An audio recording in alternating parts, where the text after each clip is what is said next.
먼저 유형이나 지역을 분석하시기 전에 점검을 해볼 필요가 있다는 것이죠. 안정적인 현금 흐름을 원하는 것인가, 캡 레이시 좋은 쪽으로 갈 것인가 분석을 할 필요가 있다는 것입니다.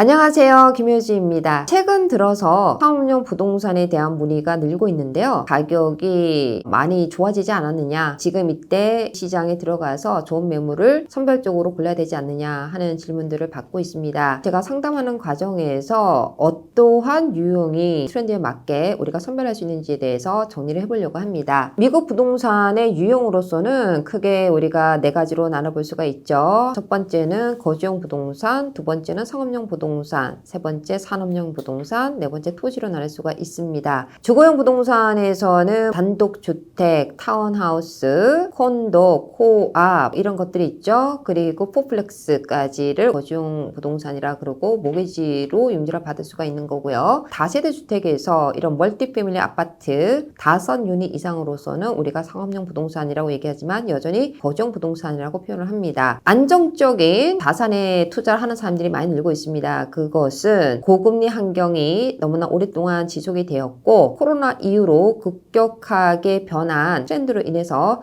라이프 스타일이 바뀜으로써 부동산 시장에서 유형별로 정리되는 유형이 있고 또 앞으로 더욱더 뜨는 유형이 현격하게 나눠지고 있는 그러한 시점이라고 보실 수가 있습니다. 상업용 부동산의 종류에도 굉장히 많은 종류가 있지 않습니까? 쇼핑센터도 있을 것이고요. 호텔, 오피스 건물, 에스테이션 여러 가지가 있죠. 산업용 부동산에서는 물류창고, 데이터센터, 각종 플렉스 이런 부분들이 이제 산업용 부동산이고 공장도 당연히 산업용 부동산이죠. 이제 우리가 먼저 구별을 하셔야 되는 건 뭐냐면 트렌드다. 지난 팬데믹 이후로 트렌드, 라이프 스타일이 현격하게 바뀜으로써 미국 부동산 시장에서도 유형별로 트렌드가 급속하게 바뀌고 있다는 거는 익히 알고 있을 것입니다. 원격 근무, 재택 근무, 하이브리드 근무 방식으로 인해서 이제는 오피스는 선별적인 오피스만 남는 구조로 바뀌고 있다. 등급별로 따졌을 때 지금 오피스 공실이 가장 크게 늘어나고 있는 것은 지역별로 다르긴 하지만 B, C 등급이 공실률이 높아지고 있다. 그리고 역으로 A 등급이나 A 플러스 등급은 공실이 적고 가격이 여전히 올라가고 있는 추세다. 이렇게 보실 수가 있는 것이죠. 쇼핑센터, 폐쇄형으로 된 큰 몰 같은 경우에는 상당히 공실이 많이 늘었습니다. 반면 이런 대면을 위한 공간이라든지 필수적으로 필요한 그런 공간은 여전히 가치가 유지되고 있거나 오히려 상승하고 있다. 그 중에서도 네이버후드 센터 그런 유형은 아직도 매물이가 많지가 않고 가격 자체가 보호받고 있는 유형이라고 보실 수가 있습니다. 네이버후드 센터는 일단은 거주지와 가장 가까운 곳에 있는 앵커가 하나가 있는 그러한 쇼핑센터를 네이버후드 센터라고 얘기를 하고요. 커뮤니티 센터라는 게 있는데 네이버후드 센터보다는 규모가 크고 앵커가 보통 2개가 있습니다. 여전히 가격에 있어서 보호를 받고 있는 유형이라고 보실 수가 있습니다. 산업용 부동산에서 급격하게 가격이 많이 올라갔고 그리고 또 일부는 공급이 부족하기도 하죠. 지역에 따라서 다르긴 하지만은요. 예전에 물류창고는 가격이 상당히 낮았고 따라서 캡 레이트 자체가 상당히 높은 유형이었는데 이커머스가 송행되면서 전통적인 리테일 스토어가 공실이 많아지고요. 역으로 산업용 부동산이 뜨고 있다. 그런데 물류창고는 여전히 필요한 유형이라는 거죠. 그러나 이런 물류창고는 워낙에 어마어마한 금액의 돈이 들어가고 물류창고가 하나가 지어지기까지는 엄청난 기간이 걸리기 때문에 실질적으로는 개인 투자자 입장에서는 물류창고를 짓는다거나 보유하는 것 자체가 그렇게 쉬운 것만은 아니죠. 지금 뜨고 있는 게 트럭 터미널 같은 거 물류의 중간 역할을 해주는 산업용 부동산이 많이 필요로 합니다. 거주용 부동산은요 여전히 안정적인 부동산 유형으로서 각광받고 있고요. 글로벌 투자자들이 미국 부동산에서 단기적인 투자로 안정적인 수익 수익을 얻을 수 있는 유형의 투자를 2025년부터 많이 하기 시작했고 그러한 거래가 상당히 늘고 있습니다. 그들이 원하는 것은 안정적인 달러 기반 현금 흐름을 원한다는 것이고요. 가장 각광받았던 유형 중에 하나가 물류창고 그리고 데이터 센터였습니다. 그리고 여전히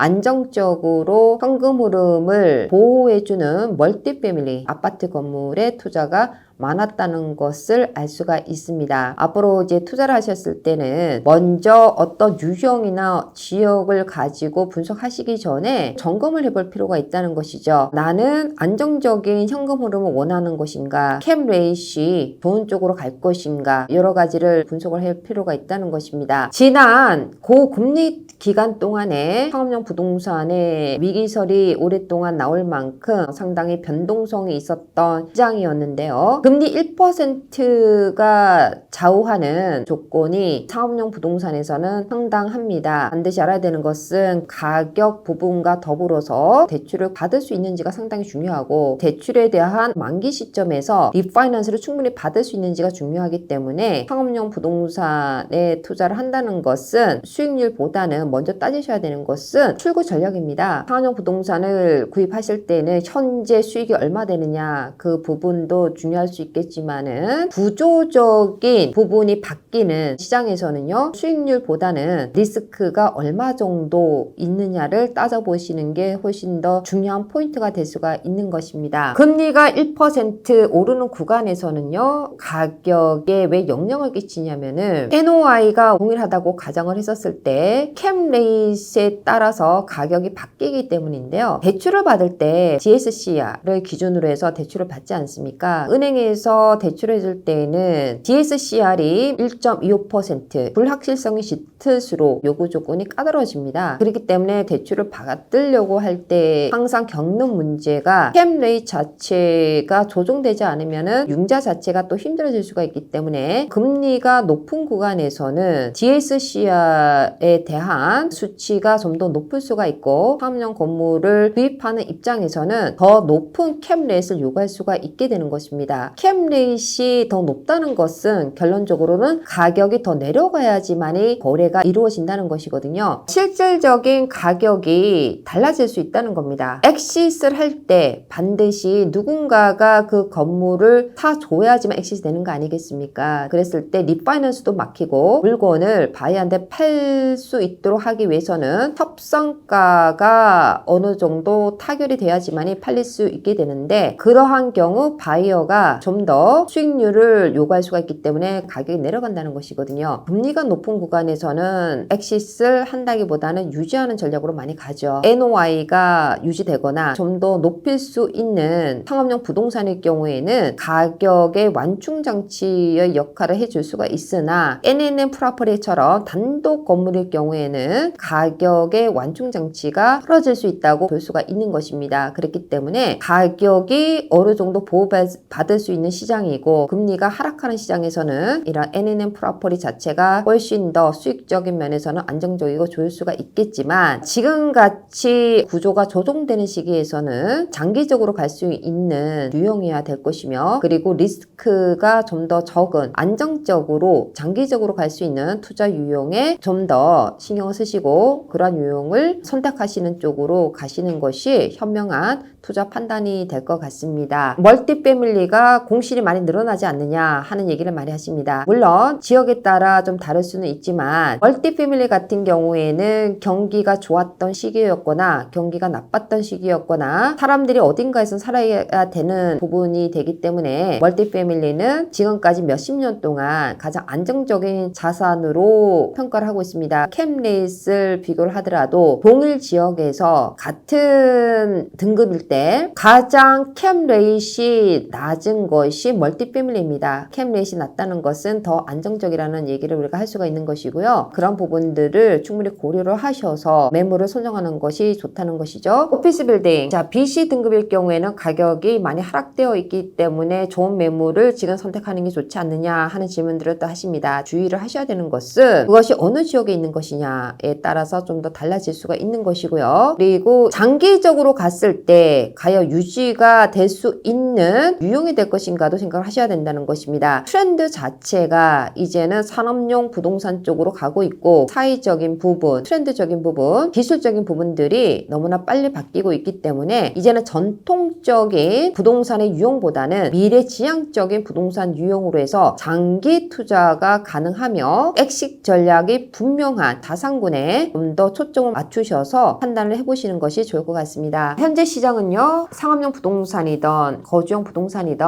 어느 정도 지역에 따라서 구조가 조정되는 그런 시기이기 때문에 선별적인 투자를 할 수 있는 지식과 미래를 읽을 수 있는 지혜가 필요한 시점입니다. 어떤 지역에서 어떤 유형을 결정하실 때는 반드시 그 지역의 전문가를 통해서 올바른 판단을 할 수 있길 바랍니다. 감사합니다. 미국 부동산 전문가 김효지 대표의 네 번째 저서 트럼프 2.0 시대 새로운 사이클의 기회를 선점하라. 미국 부동산 트렌드 2025